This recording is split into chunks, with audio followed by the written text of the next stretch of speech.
We're here at the Stellantis booth where there are not one, not two, but three brands on offer. It starts with Citroen, it moves on to Leapmotor, and it ends with Peugeot. There is a lot to cover, so stay tuned. My name is AIMAN ABDULLAH, this is Malaysian Motoring, and this is the Stellantis booth at the Malaysian Autoshow.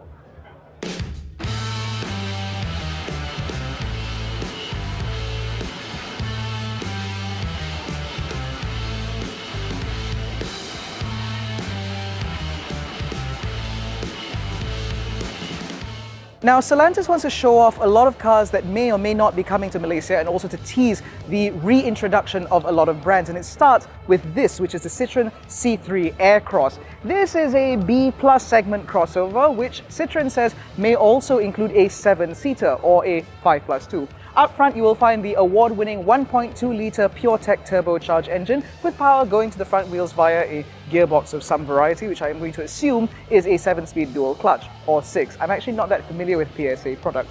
Now, this obviously is not indicative of local specification because this car is some way off from local introduction, which means there are still a lot of things that will be finalized. However, in a conversation that I had with executives from Stellantis, they have assured me that it will come in lots of funky colors. Now, pivoting from a funky-looking crossover, we have to talk about the funkiest thing on this stand, which is the Citroen Ami Buggy. This is a concept compact electric quadricycle, because in a lot of European countries, you don't actually need a full license to drive this thing because apparently it does about 50 kilometers an hour downhill with a tailwind. Now, because there's a tiny little battery, this is meant to be an urban runabout sort of thing, but of course, this being the buggy, it's not really for urban settings. You've got chunky wheels in all four corners. Naturally, you've got another chunky wheel up on the roof. You get a light bar. There's this really cool lime green interior. This car is bonkers. And this is very much in line with what Citroen is. It's supposed to be characterful and fun and bold. And I really like this, and I really wish they'll bring this in because I could see myself driving this around in KL if it comes with air conditioning, which apparently it does not anywhere in any region or in any country in the world. Now, moving on to the second brand here at the Stellantis booth, we have the Leapmotor. Now, Leapmotor is a Chinese brand that Stellantis has invested a significant amount of money into, which means they have basically control over the brand. This is the Leapmotor C10, which is going to be the first all-electric model from Stellantis. Leapmotor, in the grand scheme of the Stellantis lineup, will sit at the lower end, which means we do not expect this to be overly expensive. Now, the C10 is a relatively large SUV, which is obviously full electric, which means you have a very long wheelbase. The design, of course, is aimed to maximize cabin space and also maximize practicality, which means this should be a pretty good first EV for a lot of people.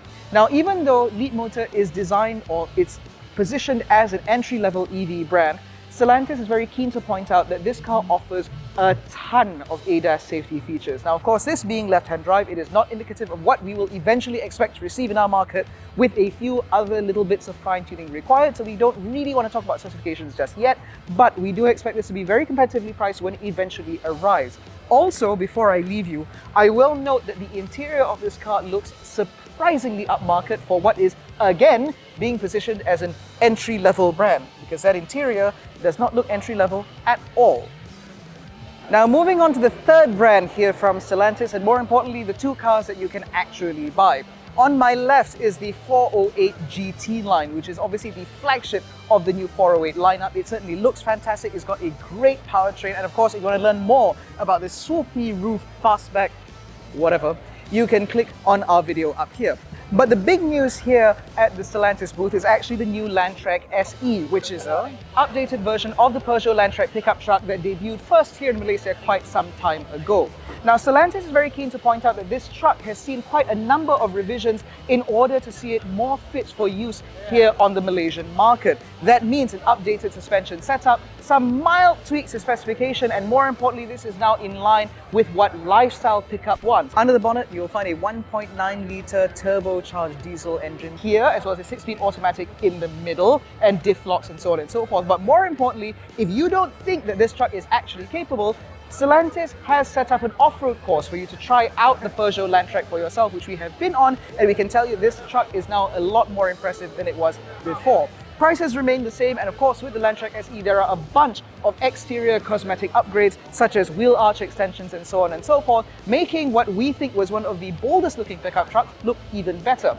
And of course, if you enjoy your family vehicles looking a bit bolder, in addition to the 408 and the Landtrek, they also have the 3008 back there, which has been around for quite some time now. But if you want to learn more about Stellantis, its brands, its products, and its plans for the Malaysian market, come and visit the Stellantis booth here at the Malaysia Autoshow, happening from today and running all the way until the end of the week. My name is ABDULLAH, and so concludes our coverage of Stellantis here at the Malaysia Autoshow.